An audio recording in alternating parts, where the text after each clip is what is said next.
بسم الله الرحمن الرحيم.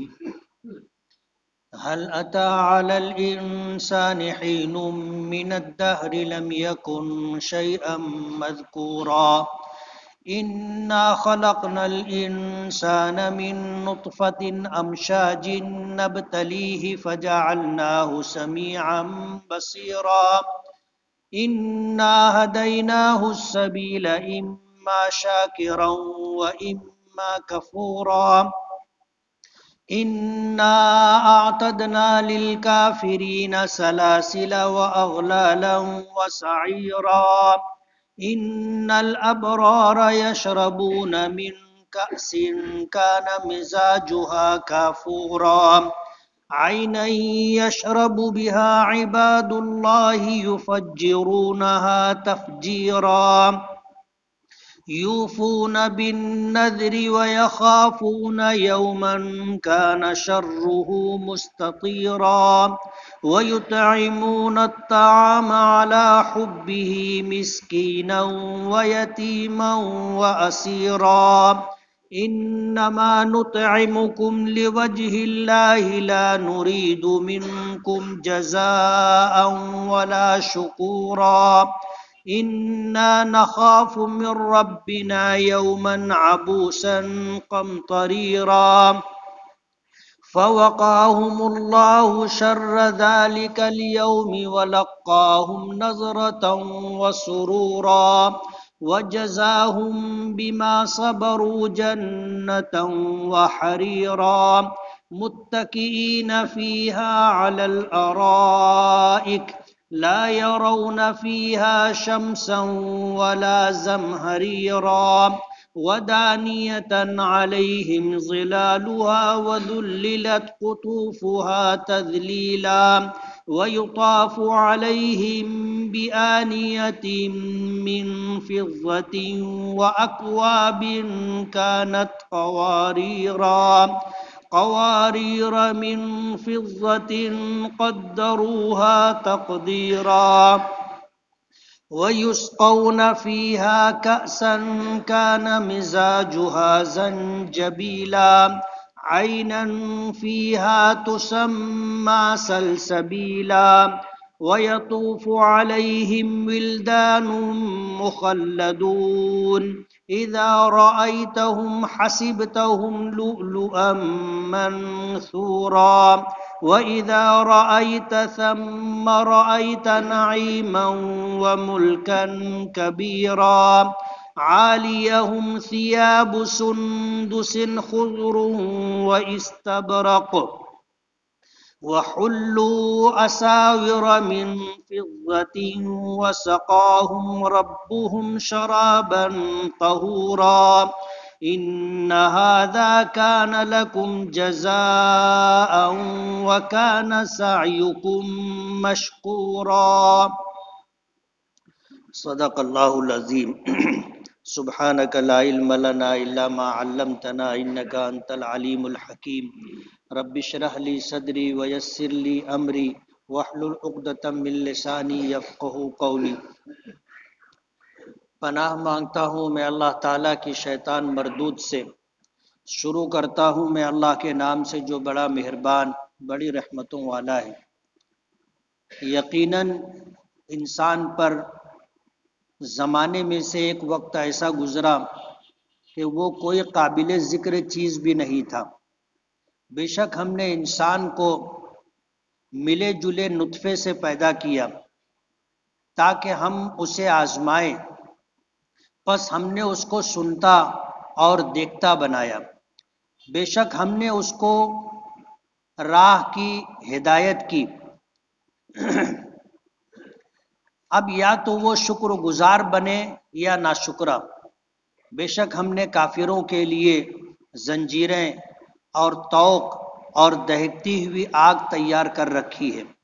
بے شک نیک لوگ پئیں گے ایسے پیالے اور جام سے جس میں کافور کی آمیزش ہوگی. یہ ایک ایسا چشمہ ہوگا کہ جس سے اللہ کے بندے پئیں گے اور جہاں چاہیں گے اسے بہا کر لے جائیں گے. وہ اپنی نظروں کو پورا کرتے ہیں اور ڈرتے ہیں ایک ایسے دن سے جس کی برائی چاروں طرف پھیلی ہوئی ہے، اور وہ کھانا کھلاتے ہیں کھانے کی محبت کے باوجود مسکینوں کو اور یتیموں کو اور قیدیوں کو۔ بے شک ہم تمہیں کھلاتے ہیں اللہ کی رضا کے لیے، ہم تم سے نہیں چاہتے کوئی بدلہ اور نہ شکر گزاری۔ بے شک ہم ڈرتے ہیں اپنے پروردگار سے ایسے دن سے جو دن بہت سخت اور لمبا ہوگا۔ پس بچایا انہیں اللہ تعالیٰ نے اس دن کی برائی سے، اور انہیں تازگی اور سرور عطا کیا، اور ان لوگوں کو بدلہ دیا ان کے صبر کرنے کی وجہ سے جنت اور ریشمی لباس۔ وہ جنت میں مسہریوں پر تکیوں کا ٹیک لگائے بیٹھے ہوں گے، وہ جنت میں نہ دھوپ کی تپش دیکھیں گے اور نہ سردی کی تیزی، اور جھکے ہوں گے ان کے اوپر اس کے سائے، اور جھکا دیے جائیں گے پھلوں کے خوشے اچھی طرح جھکائے ہوئے، اور ان پر گھمائے جائیں گے، گردش دیے جائیں گے چاندی کے برتنوں سے اور آبخوروں سے جو شیشے کے ہوں گے، اور یہ شیشے چاندی کے ہوں گے، اور اس کے ساقی جو ہوں گے وہ اسے اندازے سے بھر رہے ہوں گے، اور جنت میں ایسے جام پلائے جائیں گے جس میں سونٹ کی آمیزش ہوگی، اور یہ ایسا چشمہ ہوگا جنت میں جس کا نام سلسبیل ہے، اور ان کے اوپر ہمیشہ نوجوان ہمیشہ رہنے والے بچے گھوم رہے ہوں گے، اور ان بچوں کو جب تم دیکھو گے تو ایسا گمان کرو گے جیسے یہ بکھرے ہوئے سچے موتی ہے، اور جب جہاں کہیں تم دیکھو گے تو ہر طرف تمہیں نعمتیں اور بڑی سلطنت دکھائی دے گی، اور ان جنتیوں کے اوپر سبز رنگ کے باریک ریشمی لباس اور موٹے ریشمی لباس ہوں گے، اور انہیں چاندی کے کنگن پہنائے جائیں گے، اور ان کا پروردگار انہیں پاکیزہ عمدہ شراب پلائے گا۔ بے شک یہ تم لوگوں کے لیے بدلہ ہوگا اور تمہاری کوششیں قابل قدر ہوں گی۔ یہ سورہ دہر ہے، نزول کے اعتبار سے مکی ہے، اس میں 2 رکوع اور 31 آیتیں ہیں۔ مفسرین میں اس سورت کی کچھ آیتوں کے سلسلے میں اختلاف ہے کہ وہ مکی ہیں یا مدنی۔ راجح قول یہ ہے کہ یہ سورت آخری جو رکوع ہے، یعنی جہاں تک میں نے پڑھا ہے اس کے بعد کی جو آیتیں ہیں وہ مکی ہیں، باقی ساری جو ہے یہ آیتیں مدنی۔ اس سورت کا نام سورۃ الدہر ہے، دہر کہتے ہیں زمانے کو۔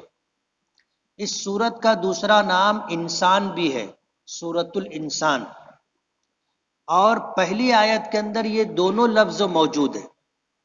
ترجمہ آپ نے سنا کہ یقیناً انسان کے اوپر ایک ایسا زمانہ گزرا کہ جب وہ کوئی قابل ذکر چیز بھی نہیں تھا، جب ہماری پیدائش نہیں ہوئی تھی اور ہم ماں کے رحم میں نہیں آئے تھے، تو ظاہر بات ہے ہمارا وجود بھی نہیں تھا۔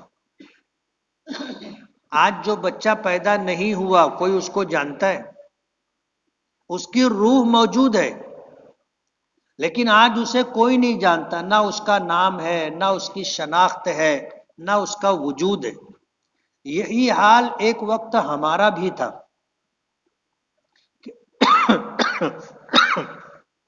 کہ ہم کچھ تھے ہی نہیں۔ ایک مطلب تو یہ ہے۔ دوسرا مطلب یہ ہے کہ ہم پر ایک زمانہ وہ گزرا جب ہم نطفے کی شکل میں تھے، منی کے شکل میں تھے۔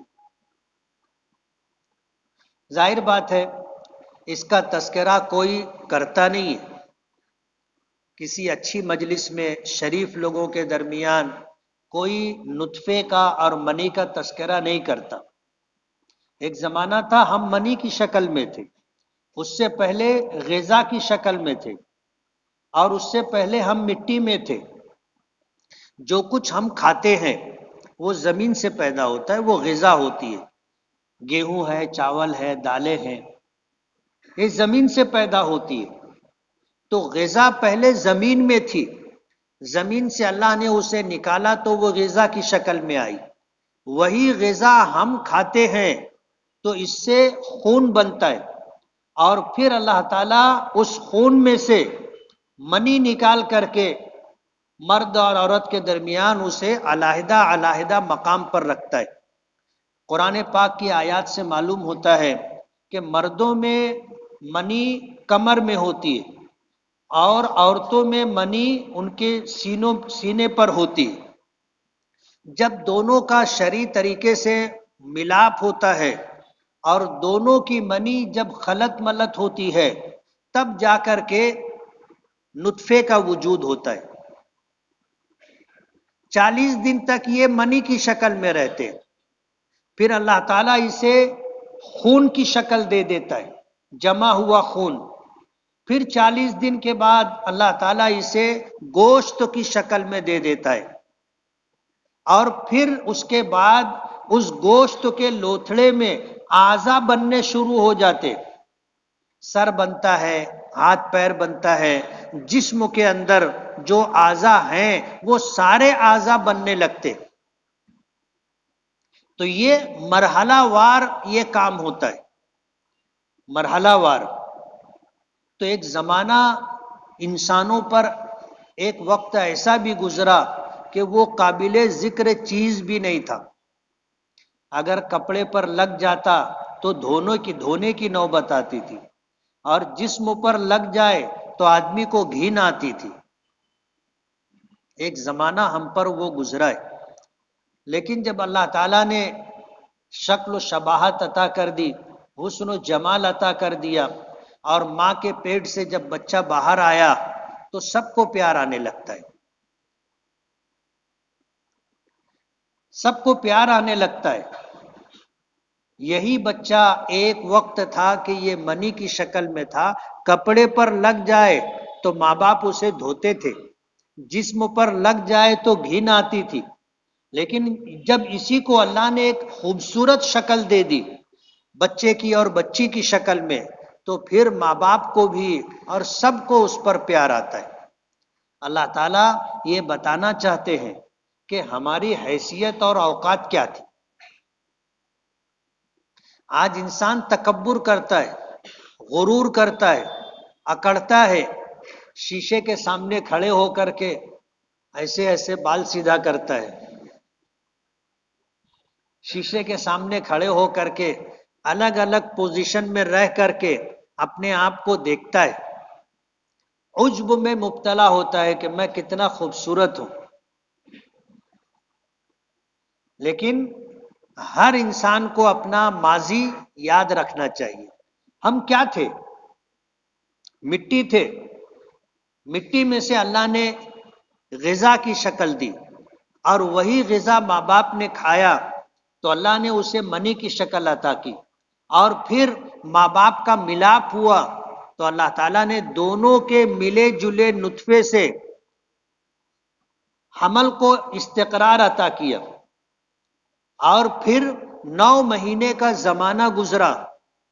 اس میں ترتیب سے اللہ پاک 40 دن نطفے کی شکل رہی، 40 دن کے بعد جمے ہوئے خون کی شکل رہی، پھر 40 دن کے بعد اللہ نے اسے لوتھڑے کی شکل، گوشت کے لوتھڑے کی شکل دی۔ جب 4 ماہ مکمل ہو گئے تو پھر اللہ پاک اس میں جان ڈال دیتے، روح ڈال دی جاتی، پھر اس کا دل جو ہوتا ہے وہ دھڑکنا شروع کر دیتا ہے، دھڑکنا شروع کر دیتا ہے۔ 4 مہینہ گزرتا ہے، جسم میں اللہ تعالیٰ روح ڈال دیتے، روح پڑ جانے کے بعد پھر یہ سارے اعضا ہمارے بننا شروع ہو جاتے۔ اللہ تعالیٰ دل جو بناتا ہے سب سے پہلے یہ دل اپنا کام شروع کرتا ہے. آنکھ تو کب دیکھتی ہے؟ جب بچہ پیدا ہو جاتا ہے. زبان کب بولتی ہے؟ جب بچہ پیدا ہو جاتا ہے. کان سے کب آدمی سنتا ہے؟ جب پیدائش ہو جاتی ہے. لیکن دل اپنا کام اسی وقت شروع کر دیتا ہے جب اللہ تعالیٰ اسے گوشت کے لوتھڑے کی شکل دیتے. اور یہ جسم میں ایک ایسا عضو ہے کہ اس کا دھڑکنا ہی زندگی ہے. اور جس دن دل اپنا کام بند کر دے انسان کو موت آ جاتی.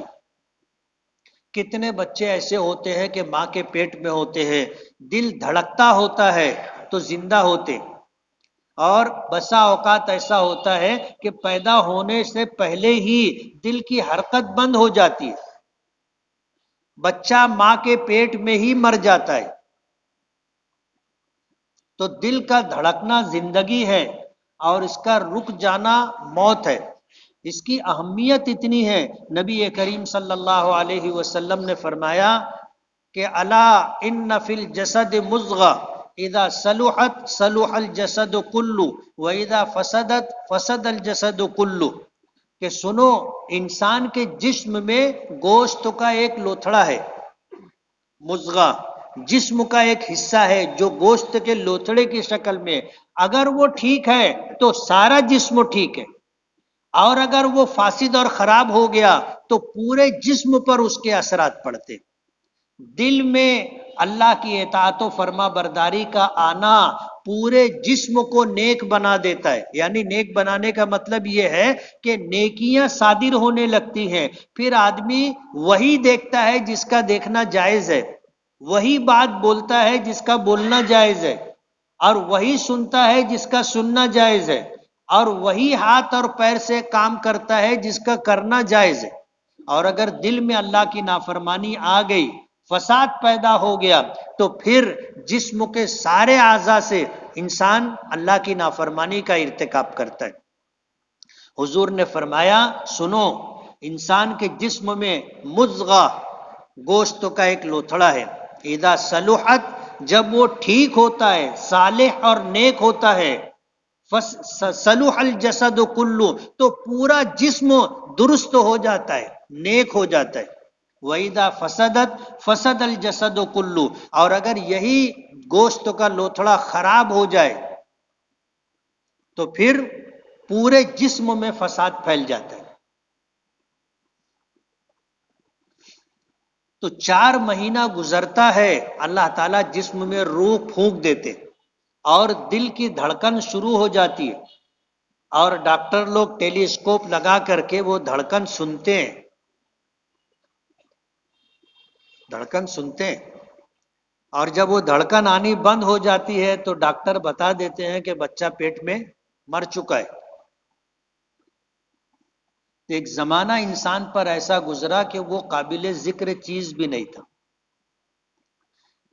آگے اللہ پاک فرماتے ہیں اِنَّا خَلَقْنَا الْإِنسَانَ مِن نُطْفَةٍ أَمْشَاجٍ، کہ ہم نے انسان کو ملے جلے نطفے سے پیدا کیا. مرد اور عورت کا نطفہ ملا، خلط ملط ہوا، تو دونوں کے نطفے کا، دونوں کی منی کے ملنے سے ہم نے انسان کو پیدا کیا ہے. کیوں؟ نبتلی، ہم اسے آزمائیں، ہم اسے آزمائیں گے. اللہ پاک فرماتے ہیں کہ ہم نے جب انسان کو وجود عطا کیا تو کیوں وجود عطا کیا؟ اس لیے کہ ہم اس کو آزمائیں گے، اور جب ہمیں اس کو آزمانا ہے تو ہم نے فجعلناہ سمیعا بصیرا، ہم نے اس کو سننے والا، دیکھنے والا بنایا. مفسرین لکھتے ہیں کہ اللہ تعالیٰ نے انسان کو عقل و فہم اور دیکھنے کی اور سننے کی طاقت عطا کی، کہ یہ دیکھ کر کے، سن کر کے، اور اپنی عقل اور فہم کو استعمال کر کے یہ یا تو اللہ کی مرضی والا راستہ اختیار کرے یا نافرمانی اور گناہوں والا راستہ اختیار کرے. ہم نے اس کو سننے والا اور دیکھنے والا بنایا، اور ہم نے عقل دی، فہم دی. جب یہ دیکھتا ہے، جب یہ سنتا ہے، تو دیکھنے اور سننے سے جو علم اسے حاصل ہوتا ہے پھر اس کو اپنی عقل اور فہم سے سمجھ کر کے وہ فیصلہ کرے کہ مجھے کس راستے پر جانا ہے۔ اللہ نے بلا وجہ ہمیں پیدا نہیں کیا کہ بس پیدا کر دیا، بنا دیا اور چھوڑ دیا، نہیں، نبتلی ہی، ہم اس کو آزمائیں گے۔ جب اللہ نے آزمانے کا فیصلہ کیا تو پھر اللہ تعالیٰ نے مکلف بنانے کا فیصلہ کیا، تو اللہ پاک نے اس کو یہ دو صلاحیتیں عطا کی، سننے کی اور دیکھنے کی۔ لیکن اللہ پاک نے صرف اسی پر اکتفا نہیں کیا، عقل اور فہم بھی دی۔ عقل اور فہم دے کر کے اسی پر اکتفا نہیں کیا، اللہ تعالیٰ نے انبیاء کرام علیہم السلام کو بھیجا، جنہوں نے آ کر کے انسانوں کے درمیان اللہ کی معرفت، اللہ کی پہچان ہو اور اللہ کی مرضی اور نامرضی انسانوں کو بتائیں۔ انبیاء کرام علیہم السلام کا سلسلہ بھی اللہ نے جاری کیا، فرمایا انا ہدیناہ السبیل، ہم نے اس کو راہ سجھا دی، راستہ بتا دیا، اما شاکرا و اما کفورا، اب یا تو وہ حق کو مانے گا اور شکر گزار بندہ بنے گا، یا حق کو نہیں مانے گا اور ناشکرا اور کافر بنے گا۔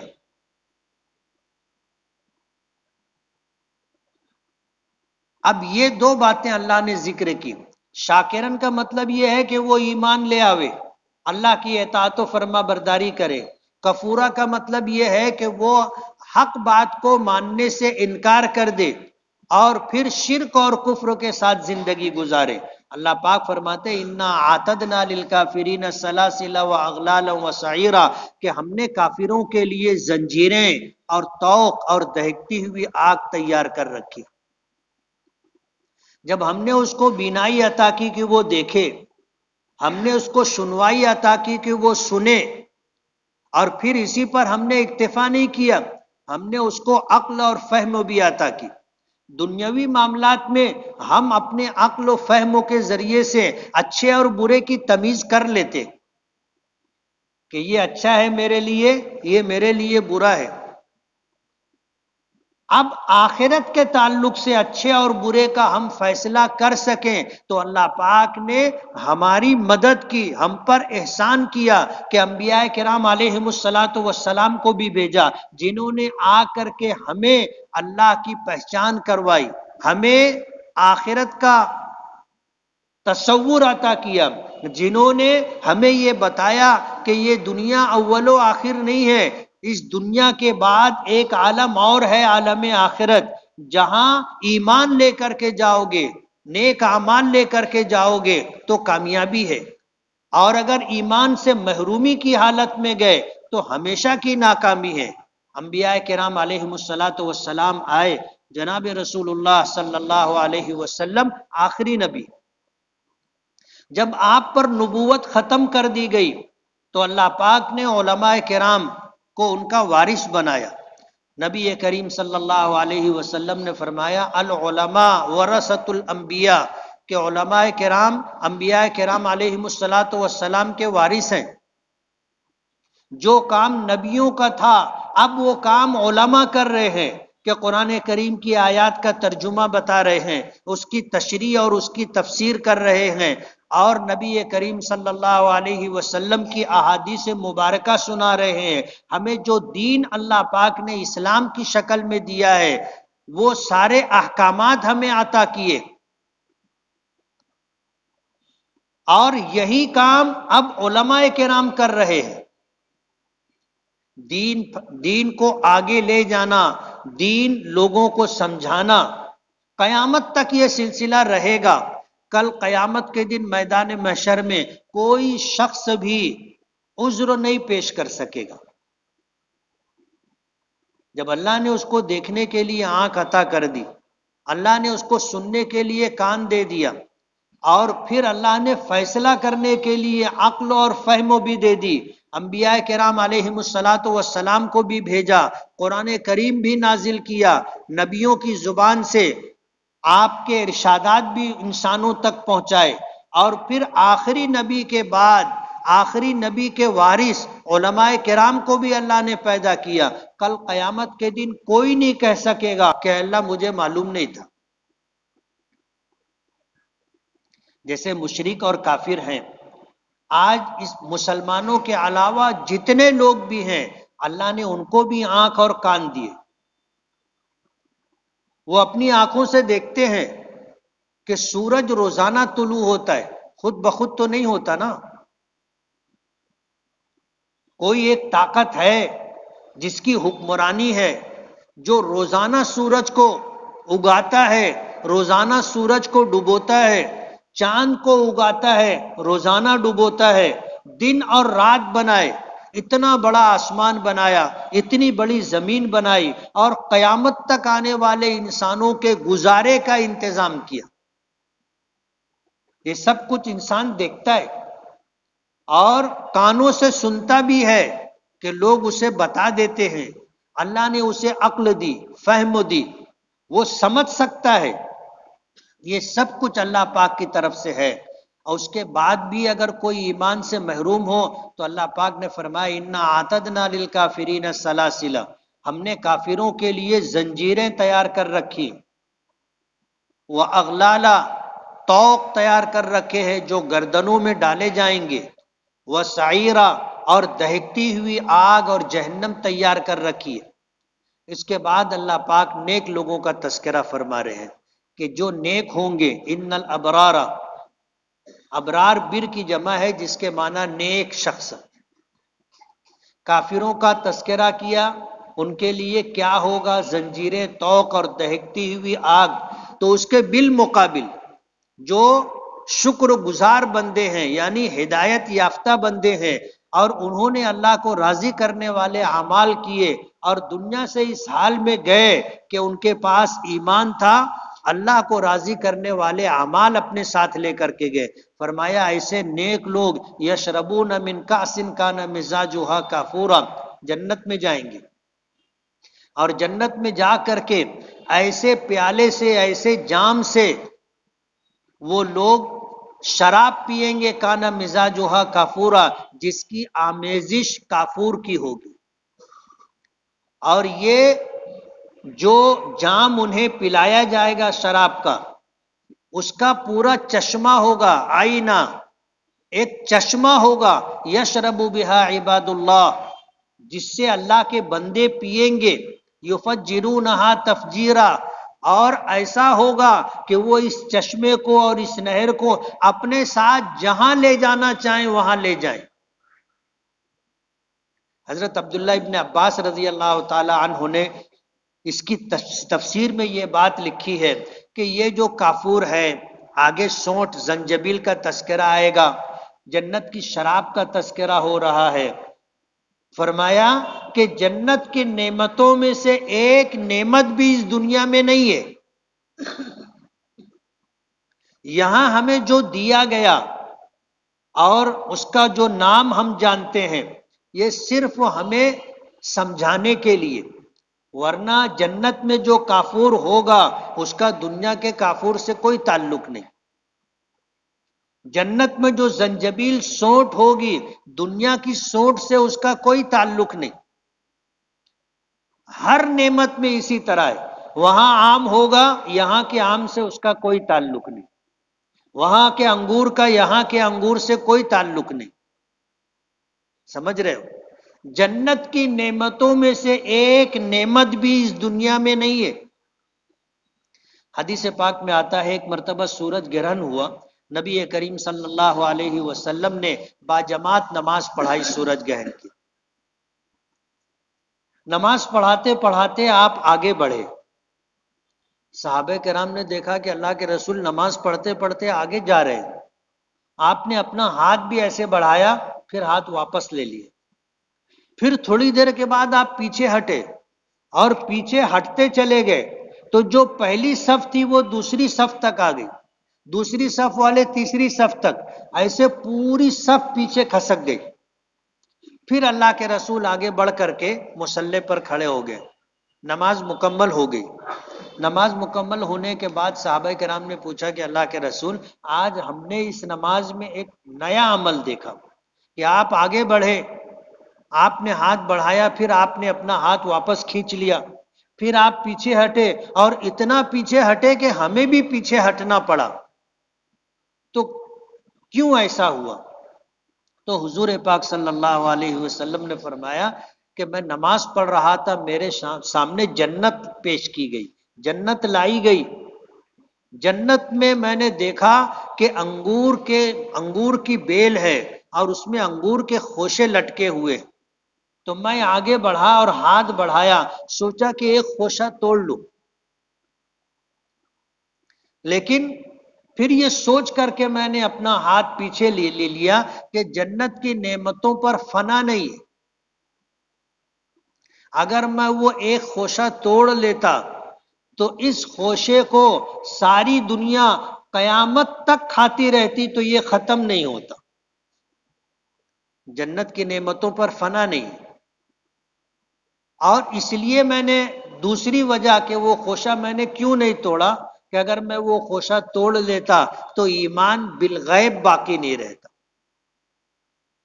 آج ہمیں بتایا جا رہا ہے کہ جنت میں انگور کے خوشے ہوں گے، ہم نے دیکھا نہیں ہے. کسی نے دیکھا؟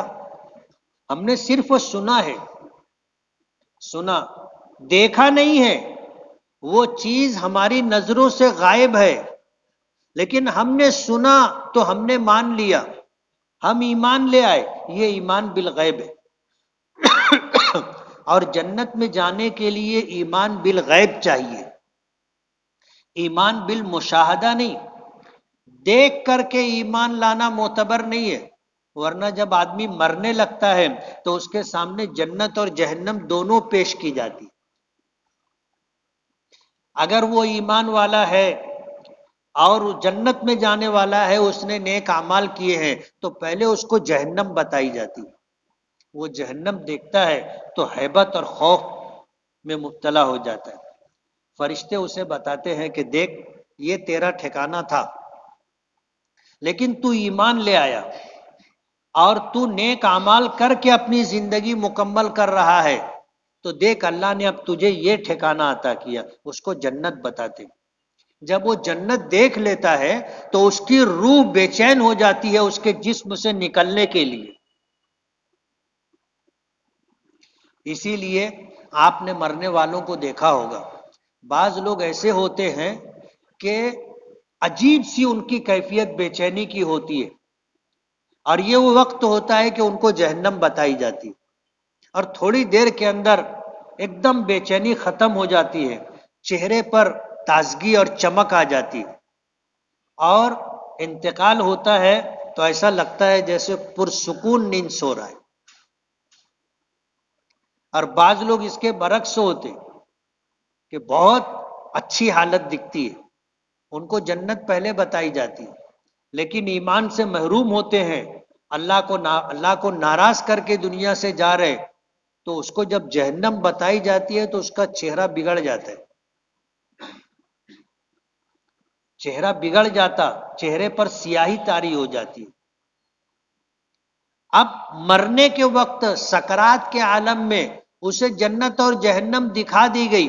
اس وقت اگر وہ ایمان لائے تو اس کے ایمان کا اعتبار نہیں. کیوں؟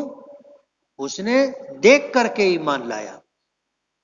نبی کے کہنے پر، اللہ پاک کے قرآنی ارشادات کو اس نے سنا، مانا نہیں تھا. نہ اس نے قرآن کو مانا، نہ اس نے نبی کی باتوں کو مانا. اس نے مانا تو کیا مانا؟ اس نے دیکھا تو مانا. یہ ایمان بالغیب نہیں ہے، ایمان بالمشاہدہ ہے. اس کا اعتبار نہیں ہے. ایمان بالغیب جنت میں لے جائے گا، ایمان بالمشاہدہ جنت میں نہیں لے جائے گا.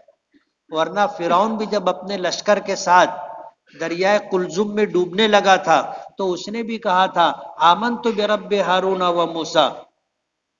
جب اس نے دیکھ لیا تو اس نے کہا کہ میں موسیٰ اور ہارون کے پروردگار پر ایمان لایا. تو حضرت جبرائیل تھے، کہنے لگے آن اب ایمان لا رہے، وَكُنْتَ مِنَ الْمُفْسِدِينَ، اس سے پہلے تو تو زمین میں فساد برپا کرنے والے لوگوں میں سے تھا. تو ایمان بالمشاہدہ معتبر نہیں ہے، ایمان بالغیب چاہیے. تو جنت کی کسی نعمت کا دنیا میں وجود نہیں ہے. ہمارے پاس جو نعمتیں ہیں کہ یہ آم ہے، یہ آڑو ہے، یہ زردالو ہے، یہ انگور ہے، یہ جام ہے، یہ نام ہے صرف، اور ہمیں سمجھانے کے لیے یہ سب کچھ اللہ نے پیدا کیا ہے. ورنہ جنت کی جو نعمتیں ہیں ان نعمتوں میں سے کوئی ایک نعمت بھی دنیا میں نہیں. حضور نے سورج گرہن کی نماز پڑھاتے ہوئے آگے بڑھ کر کے خوشہ توڑنے کی خوشہ توڑنا چاہا تھا، لیکن پھر ہاتھ واپس لے لیے. صحابہ کرام نے پوچھا کہ اللہ کے رسول آپ نماز میں پیچھے بھی ہٹے، تو حضور نے فرمایا کہ ہاں. پھر جنت کے بعد جہنم سامنے لائی گئی تو اس جہنم کو دیکھ کر کے اس کی ہیبت سے میں پیچھے ہٹا.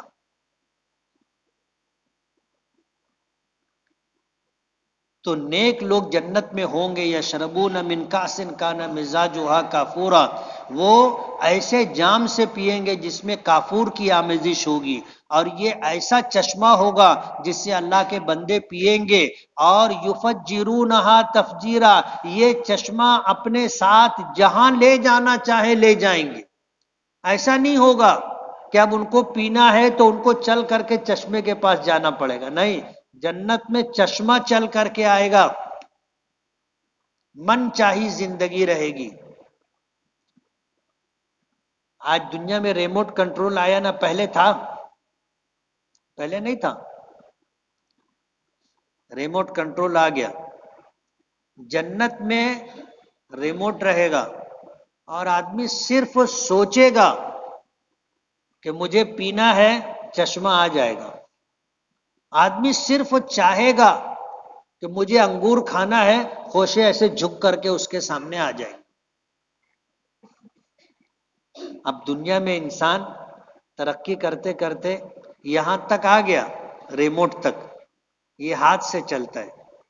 جنت میں جو ریموٹ ہوگا وہ آدمی کی عقل سے تعلق رکھے گا، صرف سوچے گا اور ہونے لگ جائے گا.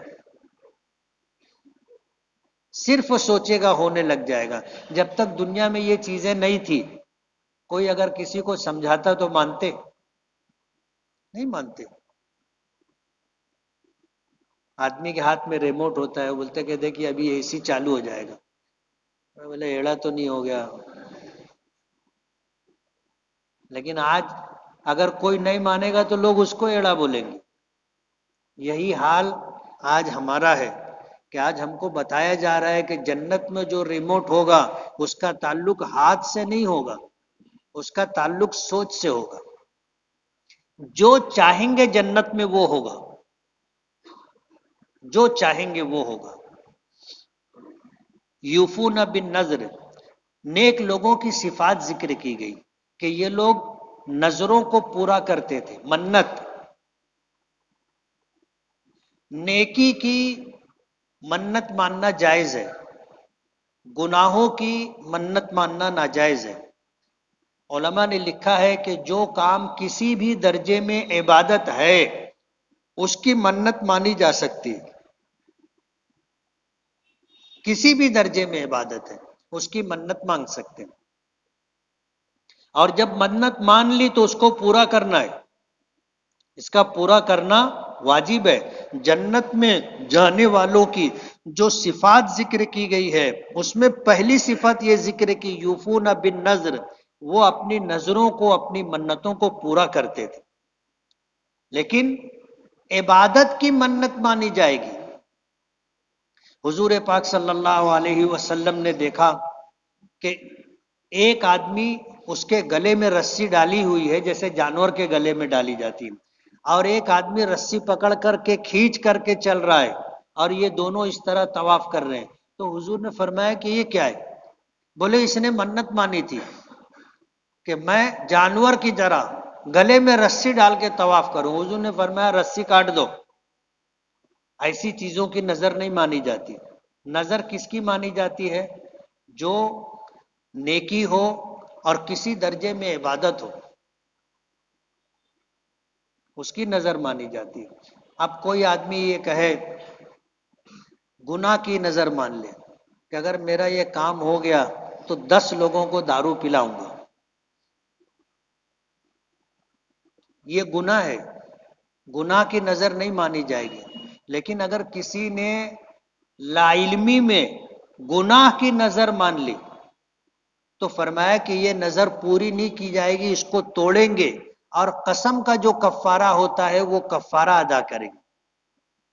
آدمی کسی چیز کی اگر قسم کھا لے اور قسم ٹوٹ جائے یا قسم توڑنی پڑے تو اس کو قسم کا کفارہ دینا پڑتا ہے. یا تو وہ 10 مسکینوں کو 2 وقت پیٹ بھر کھانا کھلائے، یہ قسم کا کفارہ ہے. یا 10 روزے رکھے، یہ قسم کا کفارہ ہے. یا 10 مسکینوں کو ایک ایک جوڑا کپڑا دے، یہ قسم کا کفارہ ہے. اب اگر نظر پوری نہیں کر سکتے، گناہ کی نظر مانی ہے تو نظر توڑ دیں گے، پورا نہیں کریں گے اور کفارہ دیں گے. یا تو ہم 10 جوڑا کپڑا دیں، یا 10 روزے رکھیں، یا 10 مسکینوں کو 2 وقت پیٹ بھر کھانا کھلائیں. وَيَخَافُونَ يَوْمًا كَانَ شَرُّهُ مُسْتَطِيرًا، اور یہ اللہ کے نیک بندے اس دن سے ڈرتے تھے جس دن کی برائی چاروں طرف پھیلی ہوگی، یعنی قیامت کے دن، عذاب کا دن. وَيُطْعِمُونَ الطَّعَامَ عَلَى حُبِّهِ، اور یہ کھانے کی محبت کے باوجود مسکینوں کو، یتیموں کو، قیدیوں کو کھانا کھلاتے تھے. آدمی کھانا خود کھانا چاہتا ہے اور کھانے کی چیزوں کو اسٹاک کر کے رکھنا چاہتا ہے، کھانے کی محبت ہے اس کو. لیکن اپنی ضرورت ہونے کے باوجود آدمی کھانا لوگوں کو کھلا رہا ہے. صحابہ کرام کی یہی صفت تھی کہ وہ پہلے دوسروں کو کھلاتے تھے پھر خود کھاتے تھے. ابھی جو سے قیدی کا تذکرہ آیا تو غزوہ بدر کے موقع پر جو لوگ گرفتار ہوئے تھے، حضور نے لوگوں کے درمیان تقسیم کر دیا تھا کہ یہ قیدی ہے، ان کو تم قیدی بنا کے رکھو لیکن ان کو کھانا کھلانا. اب ظاہر بات ہے قیدی ہے، انسان ہے، اس کو بھی بھوک لگے گی، اس کو بھی کھانا کھلانا ہے. تو صحابہ کرام پہلے قیدیوں کو کھانا کھلاتے تھے، بعد میں خود کھاتے تھے. انما نطعمکم لوجہ اللہ، یہ لوگوں کو کھانا کھلاتے تھے تو لوجہ اللہ، اللہ کو راضی کرنے کے لیے کھلاتے تھے، اللہ کو راضی کرنے کے لیے کھلاتے تھے.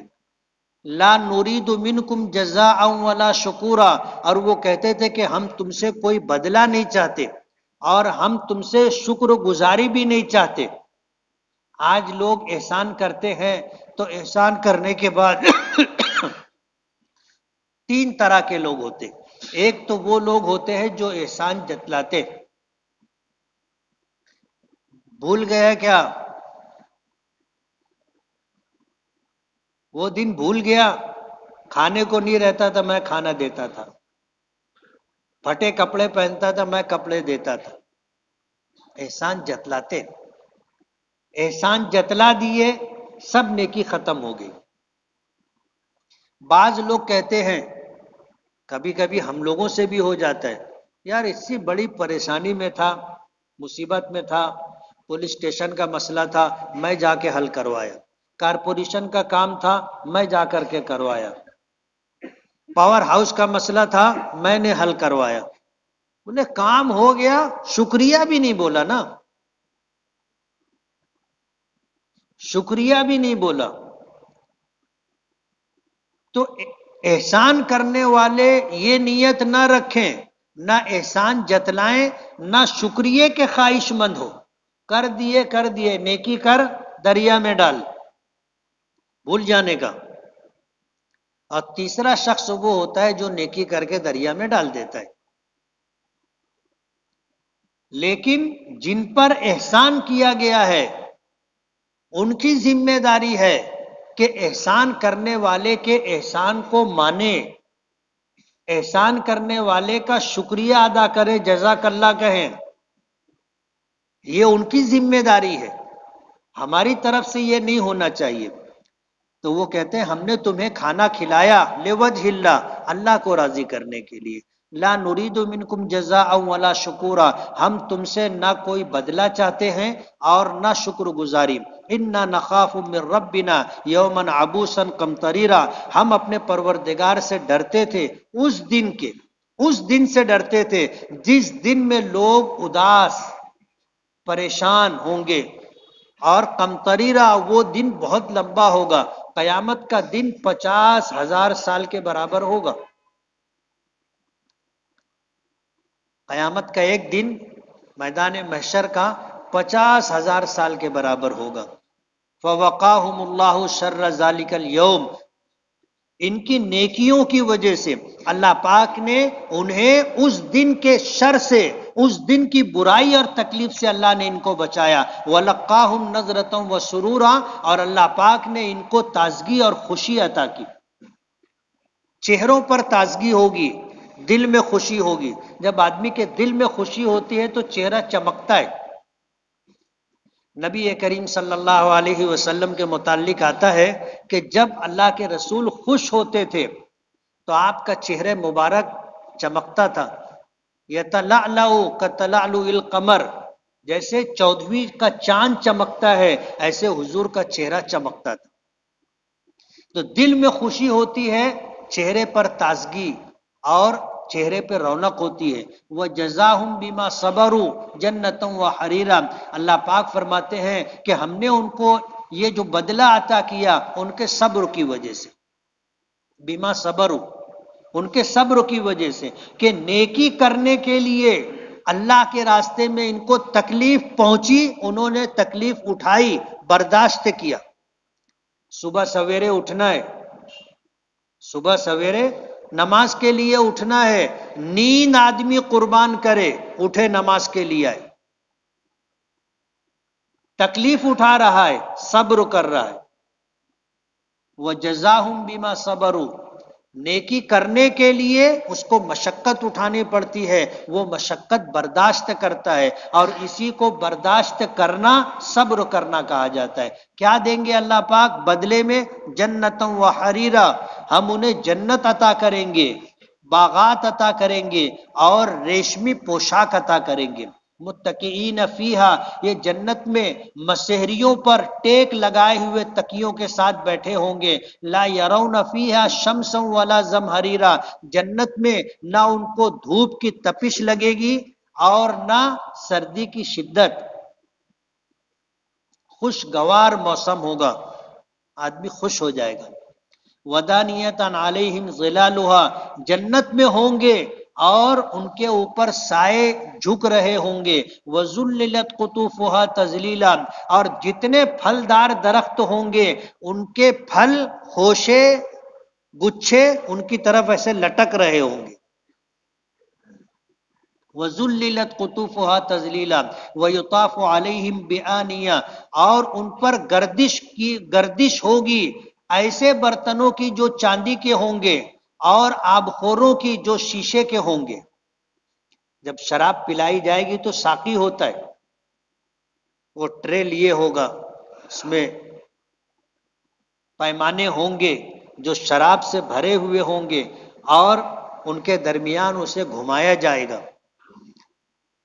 بعض لوگوں کی شادیوں میں یہ اہتمام ہوتا ہے، آدمی بیٹھا ہوتا ہے، تھوڑی تھوڑی دیر کے بعد لوگ ٹرے لے کے آتے جس میں شربت ہوتا ہے مختلف قسموں کا. آپ کو جو بھی شربت لینا ہو آپ لے کے پی لو، ایک سے زائد لینا ہو تو ایک سے زائد لے کے پی لو، طرح طرح کا پینا ہو تو جو پینا ہے وہ لے لو. جنت میں بھی ایسا ہی ہوگا. قواریر من فضہ، فرماتے ہیں کہ وہ جو شیشے ہوں گے وہ چاندی کے ہوں گے. اب کیسے ہوں گے؟ اللہ ہم سب کو جنت میں لے جائے تو دیکھیں گے. میں یہاں تم کو سمجھا نہیں سکتا اور تم لوگ سمجھ نہیں سکتے کہ چاندی کا شیشہ کیسے ہوگا. ظاہر بات ہے دنیا میں شیشہ ایک الگ دھات ہے، چاندی ایک الگ دھات ہے، لیکن جنت میں اللہ پاک فرماتے ہیں کہ چاندی کا شیشہ ہوگا. کیسا ہوگا اللہ جانتا ہے. قدروہا تقدیرا، اور جو پلانے والے ہوں گے ساقی، وہ جام ایک مخصوص اندازے سے بھر بھر کر کے دیں گے. وَيُسْقَوْنَ فِيهَا كَأْسًا، اور جنتیوں کو جنت میں ایسے جام پلائے جائیں گے کانا مزاجها زنجبیلا، جس میں سونٹ کی آمیزش ہوگی۔ اب یہاں تو اپنے پیے نہیں، حدیث پاک میں آتا ہے جس نے دنیا میں شراب نہیں پی اللہ اسے جنت میں پلائے گا، اور جس نے یہاں شراب پی لی اور توبہ نہیں کیا اللہ تعالیٰ اس کو وہاں کی شراب سے محروم کر دیں گے۔ وَيَطُوفُ عَيْنًا فِيهَا تُسَمَّى سَلْسَبِيلًا، اور یہ جو سونٹ کی آمیزش والی شراب ہوگی اس کا بھی چشمہ ہوگا، تسمى سلسبیلا، جس کا نام سلسبیل ہوگا۔ وَيَطُوفُ عَلَيْهِمْ وِلْدَانٌ مُخَلَّدُونَ، اور جنت میں یہ شراب پلانے والے، خدمت کرنے والے ولدان، نو عمر بچے ہوں گے جو ہمیشہ بچے رہیں گے، نو عمر بچے ہوں گے اور ہمیشہ بچے رہیں گے۔ آپ دیکھو بچپن سے لے کر کے جوانی تک کے درمیان ایک زمانہ آتا ہے جب بچہ مراہق ہوتا ہے، بالغ نہیں ہوتا، بالغ ہونے کے قریب ہوتا ہے، تو بچی کو دیکھو، بچے کو دیکھو، ان کی اٹھان، ان کے چہرے کی چمک، اور اللہ تعالیٰ ایسی رونق عطا کرتے ہیں کہ وہ بہت اچھے لگتے۔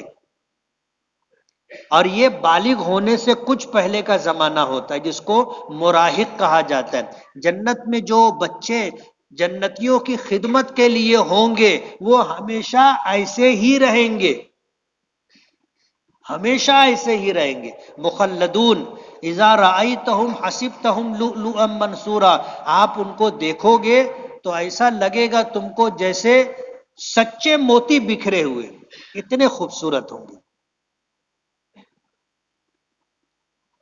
ایک عورت تھی، اس نے کہا کہ ہمیں گھر میں ایک نوکرانی رکھنا ہے،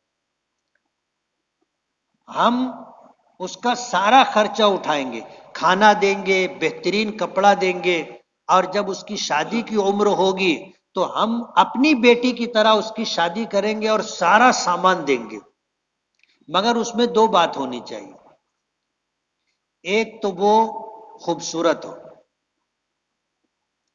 اور دوسری یہ کہ وہ چور نہ ہو۔ گھر میں ساری نعمتیں ہیں، خوشحال گھرانہ ہے، وہ چور نہ ہو۔ تو کہنے والے نے کہا کہ چور نہ ہو یہ بات تو سمجھ میں آتی لیکن خوبصورت ہو یہ بات نہیں سمجھ میں آ رہی۔ تو وہ کہنے لگے کہ خوبصورت اس لیے کہ ہر وقت تو اس کے اوپر نظر پڑے گی، ہم دیکھیں گے، اور ظاہر بات ہے خوبصورت چیز دیکھو تو طبیعت خوش ہو جاتی ہے، اور اگر کسی ایسی جگہ نظر پڑ گئی کہ جو خوبصورتی نہ ہو تو آدمی نظر ہٹا لیتا ہے اور دل میں کبیدگی آ جاتی ہے۔ تو جنت میں جو خادم ہوں گے بچے، وہ ہمیشہ بچے رہیں گے اور اسی طرح خوبصورت رہیں گے، ان پر بھی کبھی فنا طاری نہیں ہوگی۔ بعض لوگوں نے لکھا ہے کہ یہ وہ بچے ہوں گے جو مشرک اور کافر کے بچے ہوں گے اور نابالغی کے زمانے میں ان کا انتقال ہو گیا تو اللہ تعالیٰ ان کو بھی جنت میں رکھیں گے، لیکن جنت میں ان کی حیثیت خادم کی رہے گی، ہر قسم کی نعمتیں ان کو میسر ہوں گی، ہر قسم کی نعمتیں جنت میں رہیں گے، لیکن حیثیت الگ ہوگی۔ ایک آدمی جنتی ہوگا جو اپنے ایمان اور نیک اعمال کی وجہ سے گیا، اس کی حیثیت الگ ہوگی، اور یہ مشرک و کافر کے نابالغ بچے جو انتقال کر جاتے ہیں وہ جنت میں جنتیوں کے خادم ہوں گے۔ اذا رأیتہم حسبتہم لؤلؤا منثورا، جب تم ان کو دیکھو گے تو گمان کرو گے کہ یہ بکھرے ہوئے سچے موتی۔ وَإِذَا رَأَيْتَ ثَمَّ رَأَيْتَ نَعِيمًا وَمُلْكًا كَبِيرًا، اور جنت میں جہاں کہیں بھی تم دیکھو گے تم کو نعمت ہی نعمت نظر آئے گی، چاروں طرف نعمت بکھری ہوگی، وَمُلْكًا كَبِيرًا، اور بڑی سلطنت۔ وہ آتا ہے نا کہ ایک ادنا سے جنتی کو اللہ پاک اس دنیا سے 10 گنا بڑی جنت عطا کریں گے، اس دنیا سے 10 گنا بڑی جنت اللہ پاک سب سے ادنا درجے کے جنتی کو دیں گے۔ ظاہر بات ہے جنت میں اس کا حکم چلے گا۔ فرماتے ہیں جہاں کہیں تم دیکھو گے چاروں طرف نعمتیں ہی نعمت ہوں گی، وہ ملکن کبیرہ، اور بڑی سلطنت ہوگی۔ عالیہم ثیاب سندس خضر و استبرق، اور ان جنتیوں کے اوپر سبز و باریک ریشمی لباس ہوں گے، وہ استبرق، اور موٹے ریشمی لباس ہوں گے۔ سندس کہتے ہیں باریک ریشمی کپڑے کو، اور استبرق کہتے ہیں موٹے ریشمی کپڑے کو۔ دنیا میں مردوں کے لیے سونا اور ریشم دونوں منع ہے، لیکن آخرت میں جنت میں اللہ پاک جنتیوں کے لیے سونا اور ریشم حلال کر دیں گے۔ وَحُلُّوا أَسَاوِرَ مِن فِضَّةٍ، اور جنتیوں کو اللہ پاک چاندی کے کنگن پہنائیں گے۔ وَسَقَاهُمْ رَبُّهُمْ شَرَابًا طَهُورًا، اور ان کا پروردگار انہیں شراب طہور پلائے گا، اللہ تعالیٰ پلائیں گے۔ سوچ نہیں سکتے ہم لوگ۔ وَسَقَاهُمْ رَبُّهُمْ شَرَابًا طَهُورًا، اور ان کا پروردگار انہیں شراب طہور پلائے گا۔ إِنَّ هَذَا كَانَ لَكُمْ جَزَاءً وَكَانَ سَعْيُكُمْ مَشْكُورًا، اور یہ سب کچھ تمہارے لیے بدلے کے طور پر ہوگا۔ دنیا میں تم ایمان لائے اور ساری زندگی اللہ کے حکموں کو پورا کرتے رہے، نیکی کرتے ہوئے زندگی گزاری، یہ جتنی نعمتوں کا تذکرہ ہوا جنت اور جنت کی نعمتوں کا، یہ بدلہ ہوگا تمہارے نیک اعمال کا۔ وَكَانَ سَعْيُكُمْ مَشْكُورًا، اور تمہاری جتنی کوشش اس دنیا میں تم نے کی ہے جنت میں جانے کے لیے، تمہاری ان تمام کوششوں کی قدردانی کی جائے گی، اللہ اسے ضائع نہیں کرے گا۔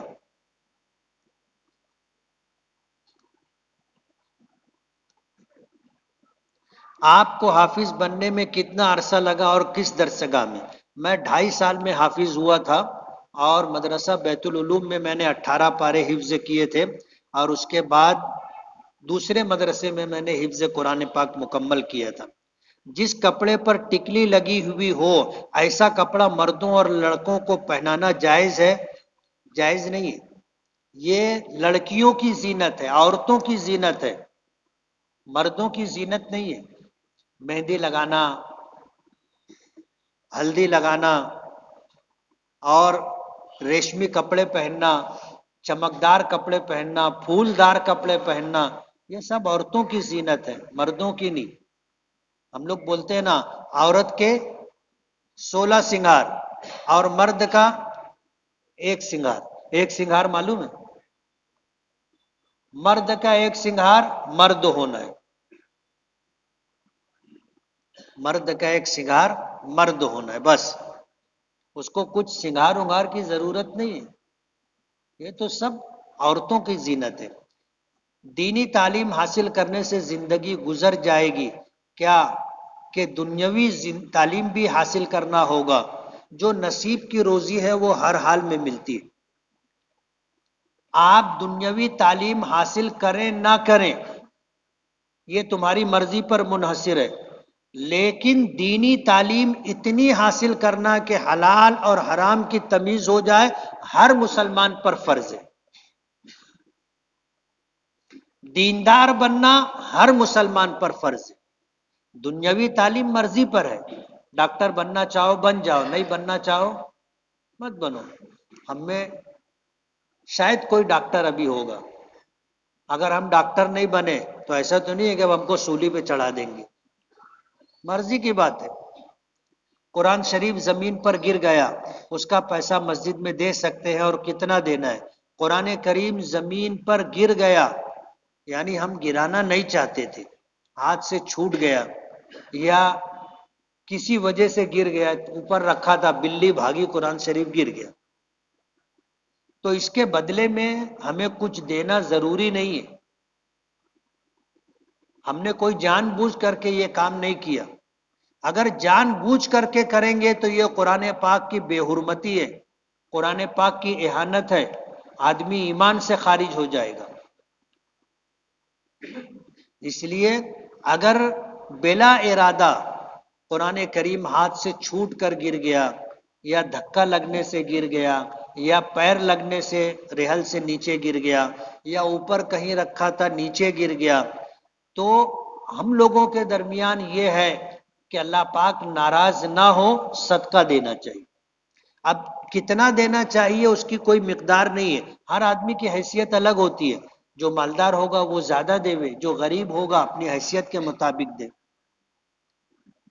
میرے دوست کی نماز کبھی کبھی 1-2 رکعت چھوٹ جاتی ہے، اور اس کا دھیان بھٹک جانے کی وجہ سے وہ بھول جاتا ہے کہ کتنی رکعت چھوٹی ہے تو وہ نماز کس طرح مکمل کرے۔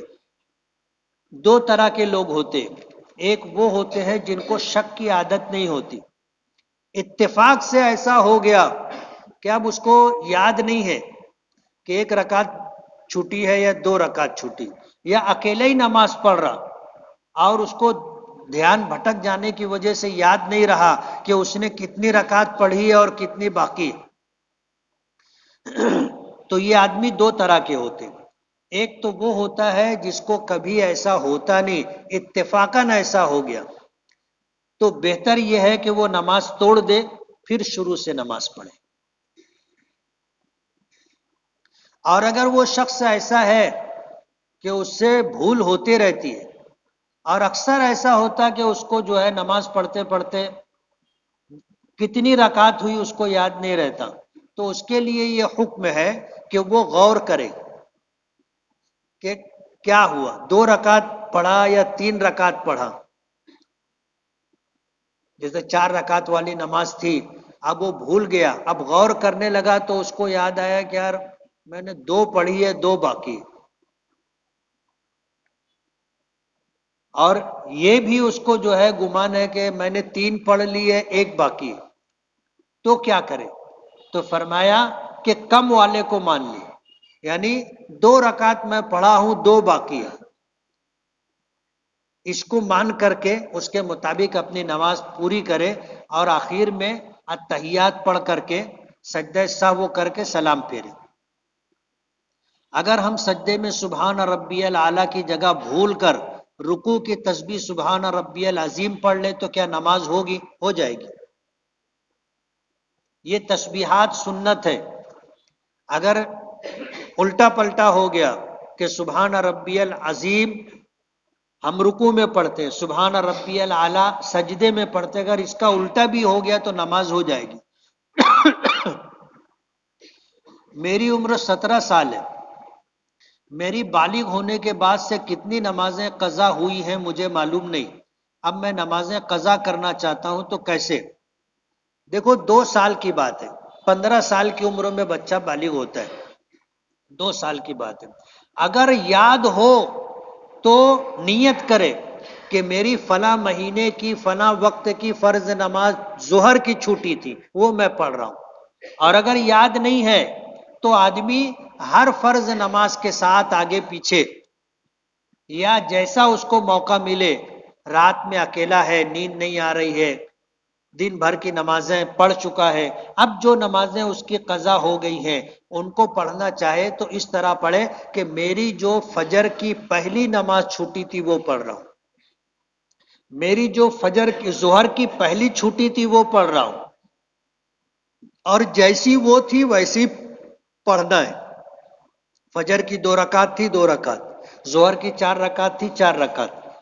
ہم لوگ مختصر بھی پڑھنا چاہیں تو مختصر بھی پڑھ سکتے ہیں، کہ بجائے 5 تسبیح کے 3 تسبیح، بجائے 3 تسبیح کے 1 تسبیح بھی اگر رکوع میں ہم سبحان ربی العظیم اطمینان سے پڑھ لیے، رکوع ہو گیا، سجدے میں 1 مرتبہ سبحان ربی الاعلیٰ پڑھ لیے، سجدہ ہو گیا، رکوع سے کھڑے ہوئے اطمینان سے 1 مرتبہ سبحان ربی الاعلیٰ یا سبحان ربی العظیم کہنے کی مقدار کھڑے رہے، قومہ ہو گیا، 2 سجدوں کے درمیان اتنی دیر بیٹھ گئے کہ 1 مرتبہ تسبیح پڑھ سکتے تھے، تو وہ جلسہ ہو گیا۔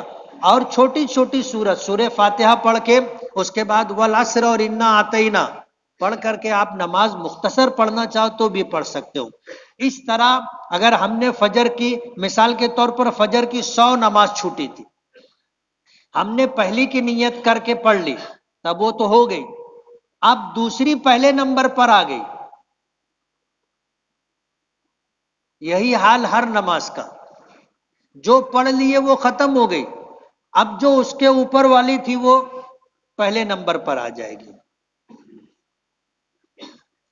اگر ہمارا کوئی پڑوسی ہمیں کھانا لا کر کے دے اور معلوم نہیں کہ یہ کھانا حرام ہے یا حلال، اور ہم نے یہ کھانا کھا لیا حلال سمجھ کر اور حرام نکلا، تو دیکھو گمان کے مطابق آدمی چلے گا.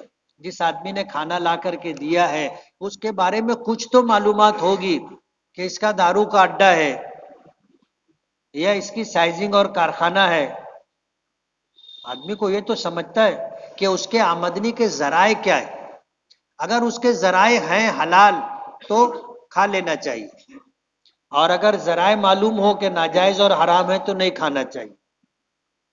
اور بہت زیادہ ڈیپ میں نہیں جانے کا، بہت زیادہ انکوائری نہیں کرنے کا. اللہ نے اتنے کا ہی مکلف کیا ہے کہ ہم دیکھ سمجھ لیں اور پھر ہمارا دل جو فیصلہ کرے اس پر عمل کر لیں. اور حلال سمجھ کر کے کھا لیا تھا، بعد میں معلوم پڑا کہ یہ تو حرام تھا، اب کھا لیے، اللہ سے توبہ و استغفار کر لے کہ آئندہ ایسا نہیں کروں گا. ہمارا خود گھر ہو جائے اس کے لیے کوئی وظیفہ بتائے استغفار کثرت سے پڑھنے کا. میری عمر 16 سال اور میرے بال ابھی سے سفید ہونے لگے ہیں، کم عمری میں بال سفید ہو رہے، کوئی وظیفہ بتائیں. اس کا کوئی وظیفہ تو نہیں ہے میرے علم میں، لیکن یہ کہ اب ایسا عام ہونے لگا ہے. میت کے غسل کے پانی میں بیری کی پتی کیوں استعمال کی جاتی ہے؟ نبی کریم صلی اللہ علیہ وسلم نے اس بات کا حکم دیا. حکمت اور مصلحت معلوم ہونا ضروری نہیں. یہ تم پوچھے کہ پتی کیوں ڈالی جاتی ہے، ہم کو نہیں معلوم، لیکن حضور نے ڈلوائی تھی اس لیے ہم بھی میت کو نہلانے کے لیے بیری کی پتی ڈالتے. اس کی حکمت وجہ ہم کو نہیں معلوم، اس کو تعبد کہتے ہیں. تعبد کہ بھئی وہ سب اپنے کو نہیں معلوم، حضور نے کہا ہے نا بس. اور ایسا ہی رہنا چاہیے ہم لوگوں کو. کوئی تم سے پوچھے کہ فجر کی 2 رکعت کیوں، بولے یار یہ سب موقع نہیں معلوم، حضور نے 2 رکعت بولی میں 2 پڑھتا ہوں.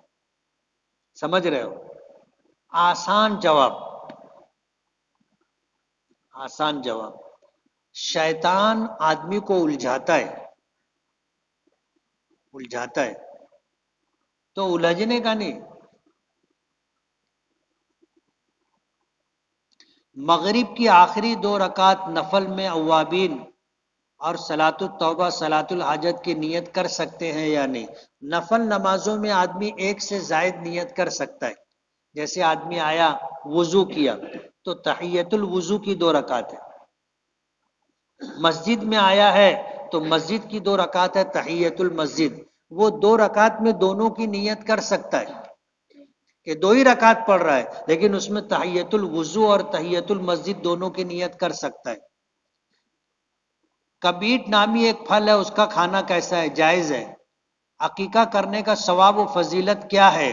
عقیقہ مستحب ہے، بعض علماء نے اسے سنت لکھا ہے، اور مستحب عمل بھی اللہ کو راضی کرنے کے لیے اور سنت بھی اللہ کو راضی کرنے کے لیے. اس پر کیا اجر و ثواب ہے اس کی تفصیل نہیں ملتی، البتہ جو دعا آتی ہے اس میں یہ ہوتا ہے کہ جن بچوں کی طرف سے عقیقہ کیا جا رہا ہے، جن بچوں کی طرف سے عقیقہ کیا جا رہا ہے، اس میں یہ ہوتا ہے کہ اس بچے کے بال کے بدلے میں بال، ہڈی کے بدلے میں ہڈی، جلد کے بدلے میں کھال کے بدلے میں کھال، یعنی یہ ہوتا ہے. اور عقیقہ کر لینے سے بچہ اللہ کی حفظ و امان میں آ جاتا ہے. عقیقے میں لڑکے کا 2 حصہ ہوتا ہے اور لڑکی کا 1 حصہ. عمرہ کرنے کی فضیلت کیا ہے؟ ایک عمرہ دوسرے عمرے کے درمیان جو نافرمانی گناہ ہو گئے وہ معافی کا ذریعہ ہے۔ کفر شرک کے خیالات وسوسے بہت آتے ہیں۔ کسی ایک نماز کے بعد سورہ اخلاص یعنی قل ہو اللہ کی سورت 25 مرتبہ، ہر مرتبہ بسم اللہ کے ساتھ پڑھنے کا اور اپنے سینے پر دم کرنے کا، انشاءاللہ یہ وسوسہ وغیرہ دور ہو جائے گا۔ بسم اللہ الرحمن الرحیم، الحمد للہ رب العالمین۔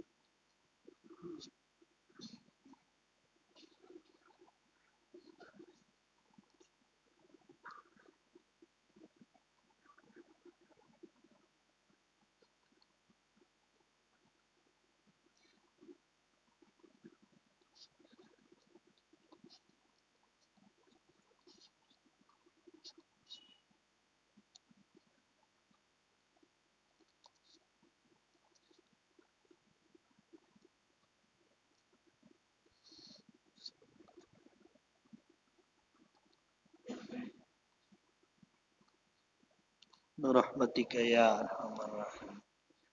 کسی